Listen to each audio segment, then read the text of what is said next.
다 함께 하나님을 찬미하며 또 온 백성에게 친송을 받으니 주께서 구원받는 사람을 날마다 더하게 하시니라. 아멘. 예, 오늘 읽은데 맨 마지막 절 보면 47절에 보면은 하나님을 찬미하며 온 백성에게 칭송을 받으니 주께서 구원받는 사람을 날마다 더하게 하시니라. 예, 이 구절 너무나 가슴에 뭉클하게 와닿습니다. 예, 오늘은 초대교회 교회의 부흥에 관해서 여러분들과 함께 은혜를 나누고자 합니다. 우리가 이 교회의 부흥은 항상 사도행전 2절에 나오는 이 성령의 역사로 인해서 초대교회가 부흥하는 이 교회를 많이 사람들이 인용을 하고 또 초대교회로 되돌아가자 이런 이야기를 합니다. 그러면 초대교회에 있었던 그 부흥은 과연 어떠한 부흥인가 하는 것을 우리가 알아야만 하는 것입니다. 우리가 세상을 살면서 모든 일을 할 때 우리의 그 마음대로 하는 경우가 많이 있습니다. 예를 들면은 에스가 그 장자권을 팥죽 한 그릇에 팔아 넘겨버리죠. 그런데 야곱이 장자권을 내한테 팥죽 한 그릇에 팔아 넘기는 것을 맹세하라 이렇게 이야기를 합니다. 그런데 에스가 그 중대한 결정을 내리는데 하나님한테 한번 여쭤보지도 않아요. 그 모세율법에 보게 되면은 맹세할 때는 하나님의 이름으로 하라고 되어 있지 않습니까? 그런데 자기가 배가 고프고 자기가 피곤하다고 해서 그러한 율법을 갖다 그냥 우습게 여겨버렸던 것입니다. 또 여호수아서를 보니까 그 가나안 정복을 할 때 다 진멸하라 이렇게 했는데 하나님 아버지한테 묻지도 않고 뭐냐면 기브온 족속이 찾아와가지고 동맹 화친을 요구했습니다. 아주 먼데 사는 그 족속인 것처럼 속여가지고 화친하자. 이스라엘 민족이 강성하게 지금 여리고성을 점령하고 치고 들어오고 하니까 이거 살기 위해서 뭐냐면 화친을 맺어야 되겠다 해서 이스라엘 민족을 갖다 속여가지고 우리는 먼 데서 온 족속인데 당신들 하나님이 하신 일을 다 알고 있다. 그래서 화친을 맺자고 했을 때 이 하나님한테 여쭤보지도 않고 뭐냐면은 화친을 해버렸던 것입니다. 그래서 그 적과 함께 살아야 하는 그런 위태로운 지경에 처하게 됩니다. 물론 지혜롭게 잘 해서 기브온 족속을 레위 족속으로 삼고 하나님 섬기는 그 일을 부여해서 그 위기를 잘 넘기고 합력의 선을 이루고 했지만은 그러한 위험 속에 빠질 수 있는 것은 사람이 하나님께 묻지 않고 자기 임의로 뭐냐면은 결정하는 데서 그러한 사람들이 일어나는 것입니다. 그래서 우리가 시편에 보게 되면은 다윗은 뭐라고 했습니까? 내가 산을 향해서 눈을 들리니 나의 도움이 어디서 올꼬? 나의 도움은 천지를 지으신 여호와께서로다. 이런 노래를 하지 않습니까? 여러분들 믿습니까? 아멘. 나의 도움은 여호와께서 오는 것입니까?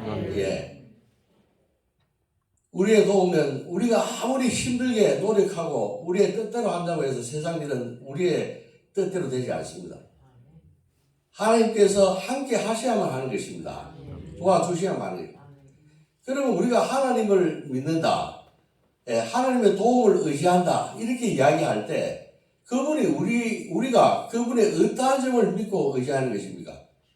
이것은 예수 그리스도가 우리의 모든 죄짐을 짊어지고 십자가에서 돌아가시고 또 3일 만에 부활하셔가지고 하나님 우편에 앉아 계신 것은 왜 그런 일들이 일어났습니까?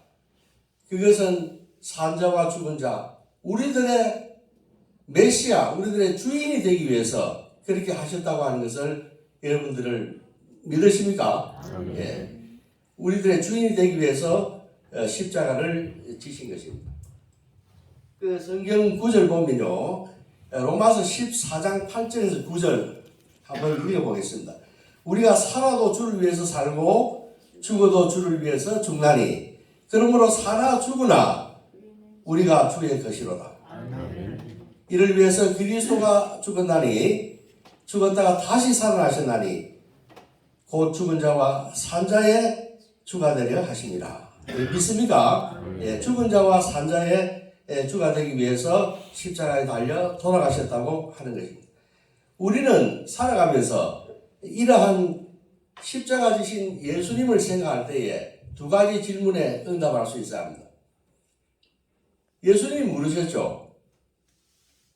사람들이 나를 누구라 하느냐 이렇게 물으셨죠. 나를 누구라 하느냐. 근데 세상 사람들은 그냥 별 고민 없이 대답을 하죠. 세상 사람들은 나를 세례 요한이라고 하고 엘리야라 하고 때로는 예언자 중에 하나다 이렇게 먼산 불보듯이 그렇게 이야기를 해버립니다. 물론 이것은 예수님에 대한 질문에 대한 그 일반 사람들의 생각입니다. 이것은 뭐 정보라고도 이야기할 수 있죠. 정보. 예수님은 누구라 하더라. 일이 어떻게 돌아가더라. 뭐 이렇게 이야기를 하는 정보에 불과한데 이것도 세상 사는데 도움이 되겠죠. 정보를 아는 것도 도움이 됩니다. 그러나 이러한 정보가 내 삶을 결정하고 움직이고 내 삶을 더욱더 고상하게 만드는 것은 아닙니다. 내 삶을 생명으로 이끄는 것은 아닙니다. 그래서 예수님께서 제자들을 보고 그러면은 베드로고 요한이고 다 이름이 있고 성도 있고 한 너희들은 또 나를 믿는다고 하는 너희들은 나를 누구라 생각하느냐 이렇게 묻지 않습니까?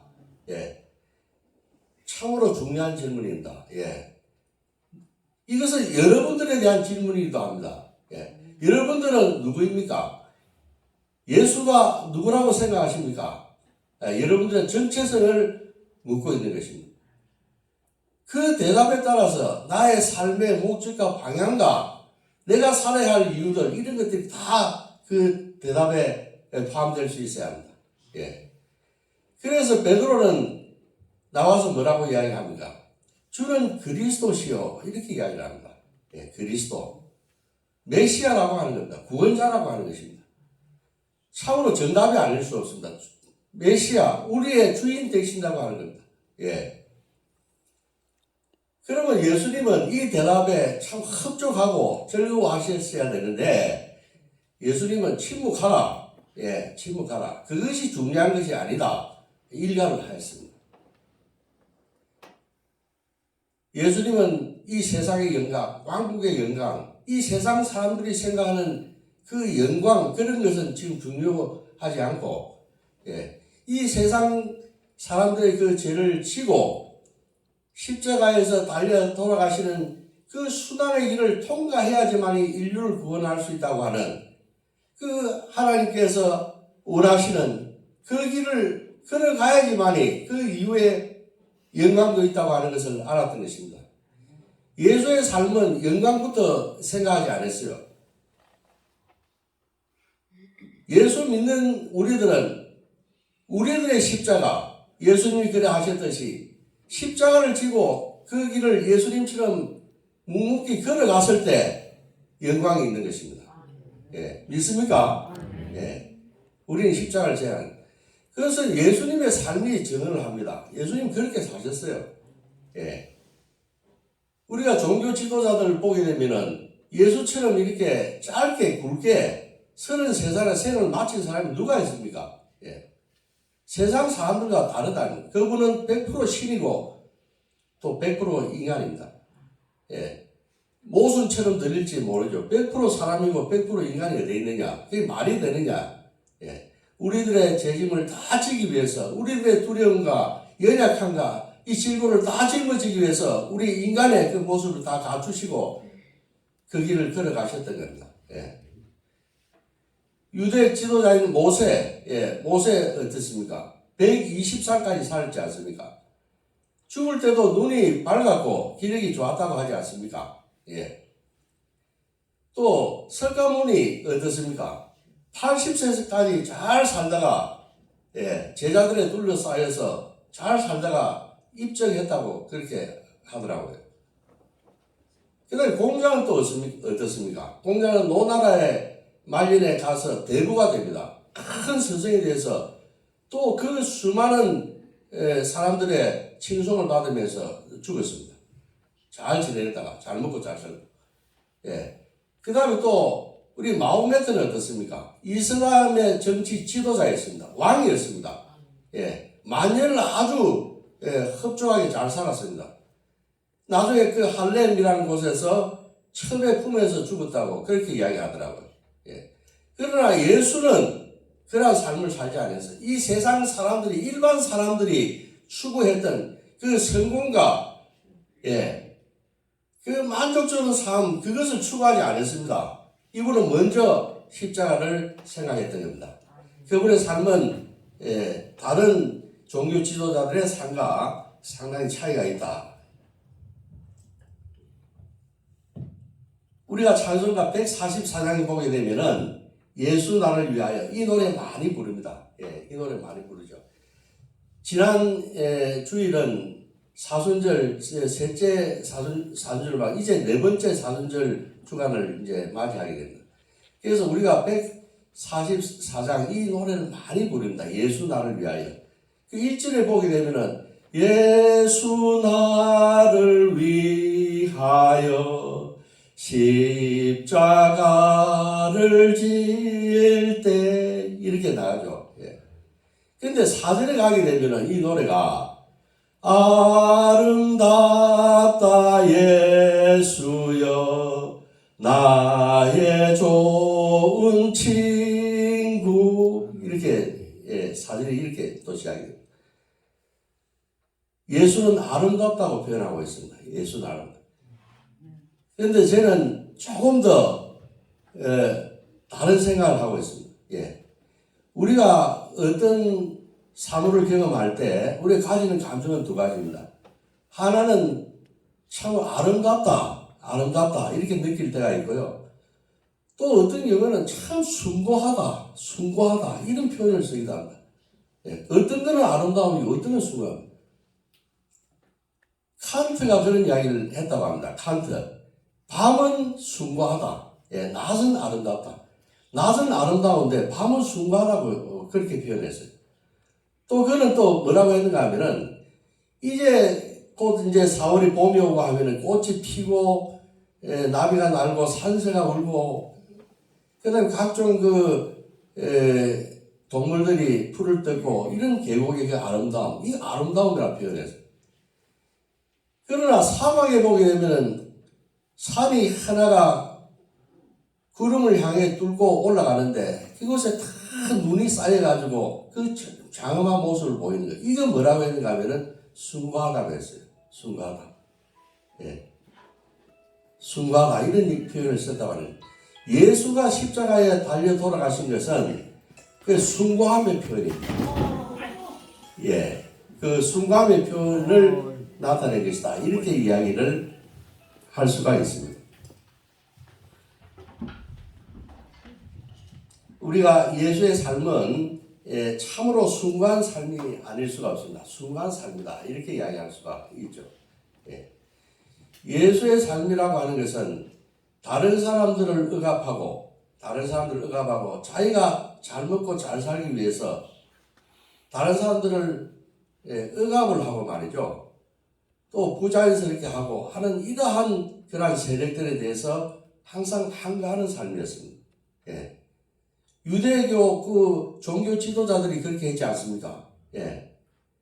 자기들의 유익을 위해서 다른 많은 사람들한테 그 억압하고 그런 굴리를 씌우고 하는 그러한 삶을 사는 데 대해서 반대했던 겁니다. 예수는.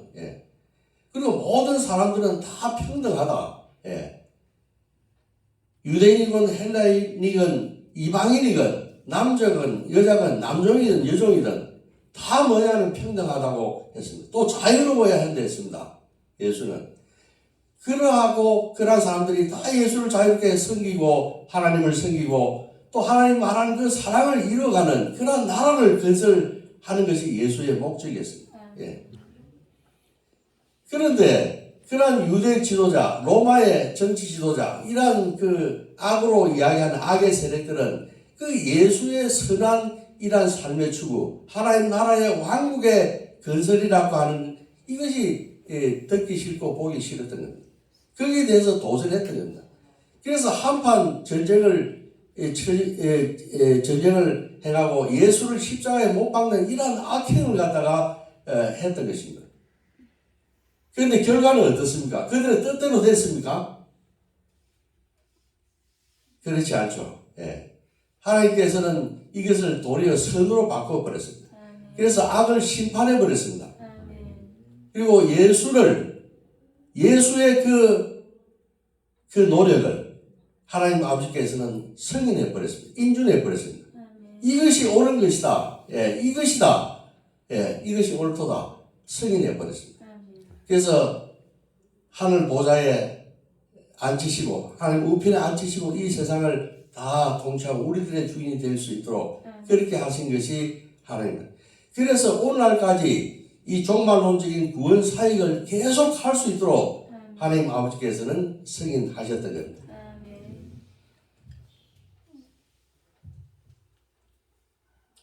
그런데 유대인들은 그 성경에 나오는 메시아를 갈망을 했습니다. 메시아를 항상 갈망, 지금도 갈망하고 있습니다. 그 사람들은. 물론 그렇지만은 그때 그 당시에 자기들이 죽인 것이 이게 일반 범인이 아니다. 일반 범인이 아니고 십자가에 달려 죽은 예수께서 3일 만에 부활하셨다고 하는 것을 알고 이거는 바로 그날 우리가 십자가에 못 박아 죽인 것이 예수가 아니고 하나님입니다. 그날 십자가에서 그 사람들이 그분이 흘린 피가 일반 범인의 피가 아니고 하나님 피다 하는 것을 알았던 것입니다. 그리고 적잖게 놀랬던 겁니다. 이게 어떻게 해야 하나? 우리가 어떻게 해야 이 예수를 반대하고 이 악행을 행한 이 극악무도한 우리는 그런 범죄자들인데 이게 살기 위해서 어떻게 해야 하나 하는 것을 베드로에게 사도들에게 물었던 것입니다. 우리 성경 구절 하나 보도록 합니다. 이렇게 나와 있습니다.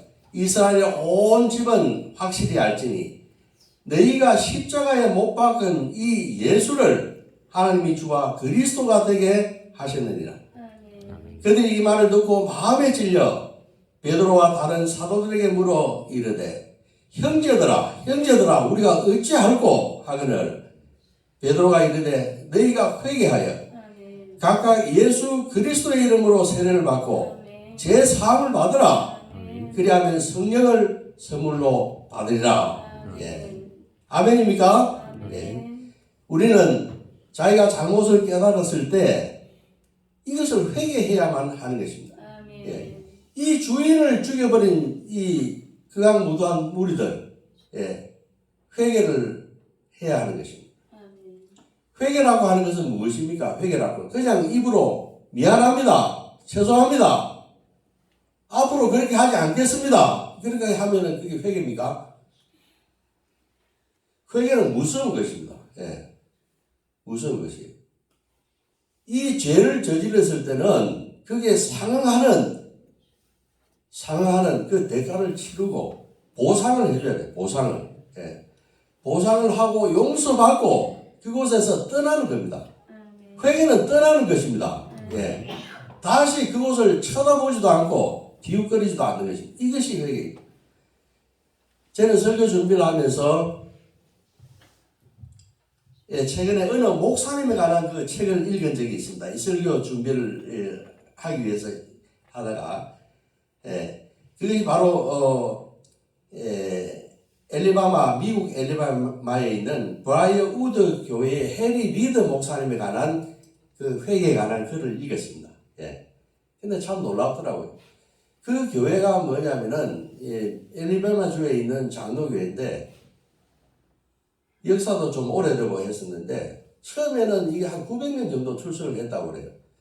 그런데 25년 동안 이 여러 가지 어떤 그 교회 문제로 인해 가지고 그 교회가 한 50명 정도로 이렇게 됐다고 합니다. 그래서 한 50명 정도로 이렇게 줄어들었는데 그때 이제 부임을 한 겁니다. 이 해리 리더 목사님이 부임을 해서. 그래서 부임해서 한 일이 13년치 당회록을 읽었다고 그래요. 예, 당회록을 13년치 쭉 읽어 보면서, 이 참 죄악이 이 교회에, 이 죄악이 많았구나. 다 떠나가 버리고 900명이 지금 한 50명 남았다. 그래서 해결을 해야 되겠다 하는 그런 생각이 들었다고 그래요. 그래서 내부터 해결해야 되겠다. 내부터. 그러면 해결할 일이 뭐가 있는가 해서 매일 고심을. 근데 그때 생각이 난 것이 자기가 신학교 다닐 때 헬라어 시험을 칠 때 부정행위를 한 것이 생각이 나더랍니다. 예. 그래서 어떤 것을 해석하는 문제였는데 아마 중간고사나 뭐 이렇게 됐던 모양이에요. 됐던 모양인데 이 해석을 도저히 못하겠는데 앞에 사람이 연필 까기 위해서 자리를 잠시 비웠을 때 그걸 보고 옮겨 적었다고 그래요. 예, 그래서 B학점을 받고 졸업을 하게 됐는데 그게 아무래도 마음에 걸려가지고 내가 이런 죄를 저질렀는데 이게 되겠는가? 이렇게 해서 무슨 교회가 되겠는가? 부흥할 수 있겠는가? 이런 생각이 들더랍니다. 그 당회록을 13년치를 읽고 했는데 이 죄를 해결해야 되겠다. 그래서 그 학교를 찾아가가지고 그 교수를 만나니까 그 교수가 하는 말이 진짜 엄청난 잘못을 저질렀네요. 예, 그렇게 이야기하더라고요. 그래서 그 시험지를 창고에서 찾아와가지고 0점 처리해버리고 0점 처리하니까 토탈로 성적을 내니까 그게 D가 나왔다고 합니다. 예, 그렇게 해서 이제 시작을 했는데 그래서 한 400명의 명단을 그 교회를 떠난 400명의 명단을 갖다가 다 이렇게 파악을 했다고 그래요. 그 사람들하고 같이 이제 만들어가지고 그래서 이제 다 연락을 하고 편지를 하고 이제 하면서 뭐냐면은 저는 이 교회에 새로 부임한 해리 리더 목사입니다. 근데 제가 이제 당회록을 읽고 이렇게 하다 보니까 이 너무나 우리가 잘못했다고 하는 이러한 죄들을 발견했습니다. 예, 이렇게 고백을 해야만 하는 것입니다. 예, 고백을 하고 우리를 용서해 주시겠습니까? 우리를 용서해 주십시오. 용서를 구했다고 하는 겁니다. 예. 그리고 우리를 위해서 더 나아가서 기도해 주십시오. 기도해 주십시오. 이렇게 이야기를 했다고 하는 겁니다. 그리고 대단히 죄송하지만은 우리를 용서하고 다시 한 번 더 우리한테 기회를 주실 수 있겠습니까? 이렇게 연락을 했다고 합니다. 근데 그러한 연락을 다 이렇게 하고 났을 때 뭐냐면은 다 용서한다. 그 다음에 그 교회를 위해서 브라이우드 장로교회를 위해서 내가 기도하겠다. 내가 참석은 지금 먼 곳에 가 있고 이러이러한 일 때문에 못하지만은 내가 정말 교회를 위해서 기도하겠다 하는 사람들이 많이 나타났고요. 또 많은 가족이 되돌아왔다고 합니다. 예. 회개라고 하는 것은 말로 하는 것이 아닙니다. 그 뼈를 깎는 그 고통을 감수하고 다시는 그곳에서 떠나버리는 겁니다. 이것이 회개입니다. 그러니까 이 초대교회 그 유대인들이 말이죠. 이 메시아를 자기의 주인을 죽여버렸다 아닙니까? 주인을. 그러니까 뭐냐면은 당황해서 어떻게 해야 할 것이냐 하니까 그 베드로를 비롯한 그 사도들이 그 죄를 회개하라고 해서 이 회개 지금 이야기하는 이 회개를 하고 주 예수의 이름으로 그 너희가 죽인 그 예수의 이름으로 세례를 받고 그렇게 하면 성령을 보내준다고 하는 겁니다. 성령을 보내줍니다. 그래서 그들이 뭐냐면 그것을 깨달았을 때 다시 그곳에 가겠습니까? 거기서 떠나야 되지 않습니까? 그래서 그 사람들은 크게 깨우치고 이게 우리의 주인이고 우리는 아무것도 아니다 하는 것을 알고 우리들이 가진 재산 이런 거 귀하게 여기지 않았다. 그래서 필요에 따라서 다 뭐냐면 나누어주고 통용하고 이렇게 맨날 모이기를 힘쓰고 말씀 듣고 계리를 다지고 거룩하게 살려고 노력하고 이렇게 몸부림을 쳤습니다. 이렇게 하다 보니까 오늘 우리가 2장 읽은 마지막 부분에 가면 뭐라고 하면 그 예수를 믿는 그 도를 믿는 사람들이 엄청 흥황했다 이런 이야기가 나오지 않습니까? 그래서 우리도 이 죄를 회개하고 성령을 받을 때에 성령님이 어떤 분이십니까?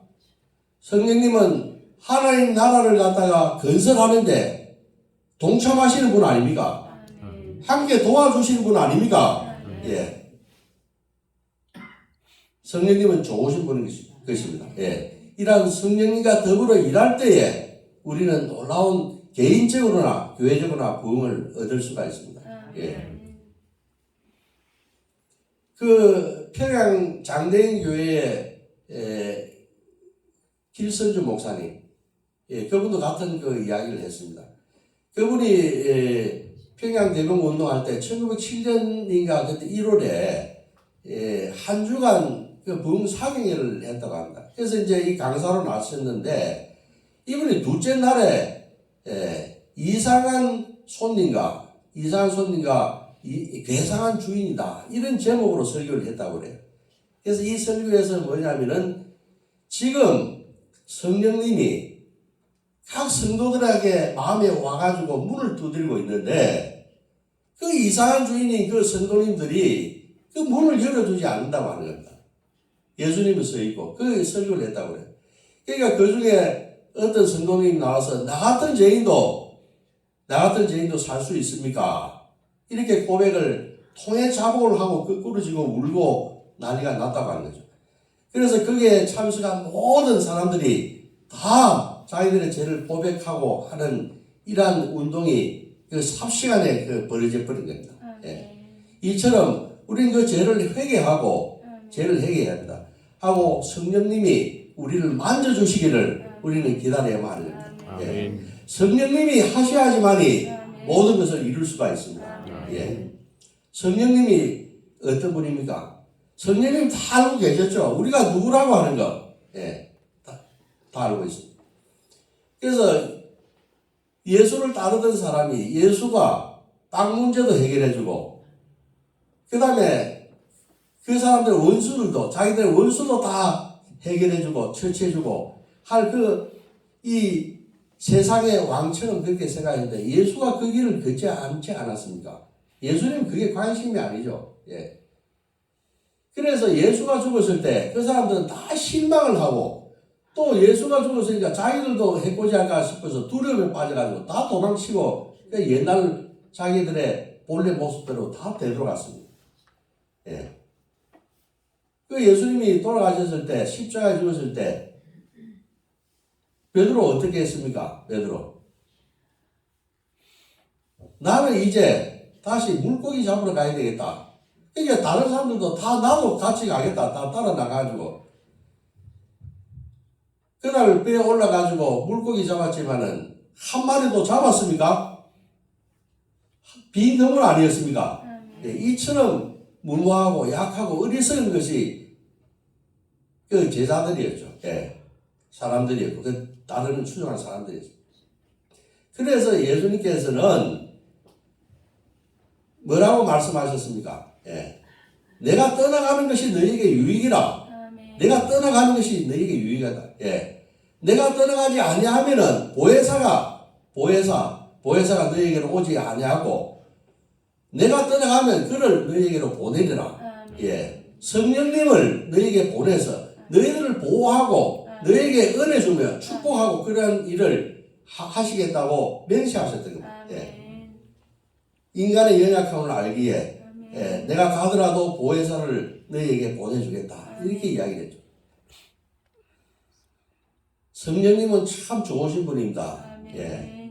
성령님은 어떤 분이십니까? 예. 그분은 우리들의 연약함을 도우시는 분입니다. 우리 연약하지 않습니까? 우리를 도우실 분은 성령님밖에 없습니다. 예. 뭐라고 이야기하면 성경 구절에 보게 되면은 그분은 우리의 연약함을 도우시나니 우리가 마땅히 기도할 바를 알지 못하나 마땅히 어떻게 기도해야 할 바를 알지 못하나 오직 성령이 말할 수 없는 탄식으로 우리를 위해서 간구하시느니라. 다 나와 있습니다. 성령님은 우리의 연약함을 도우시는 분입니다. 그리고 거기에 보게 되면은 간구한다고 되어 있어요. 간구. 그래서 제가 한자 찾아보니까 이 간자가 정성간자예요. 정성간. 아주 정성을 다하고 지극정성으로 연약한 우리들을 위해서 하나님께 중보 기도해 주시는 분입니다. 이런 분이 어디에 있습니까? 예.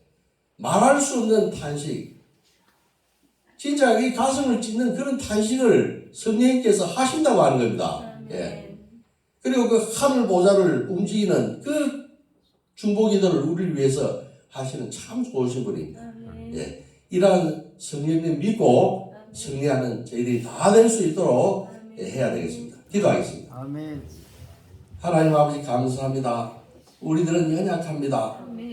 우리들의 힘으로 되지 않습니다. 오직 성령님께 의지합니다. 성령님이여 우리들에게 오셔서 우리들의 삶의 주인이 되어 주시옵소서. 아멘. 그리하여서 우리들의 힘으로 하려고 하지 아니하고 주님께서 우리가 비어진 자리에 들어오셔서 우리들의 주인 되셔서 우리들의 삶을 운행하여 주시옵소서. 아멘. 감사하며 예수님의 이름으로 기도 올리옵나이다. 아멘.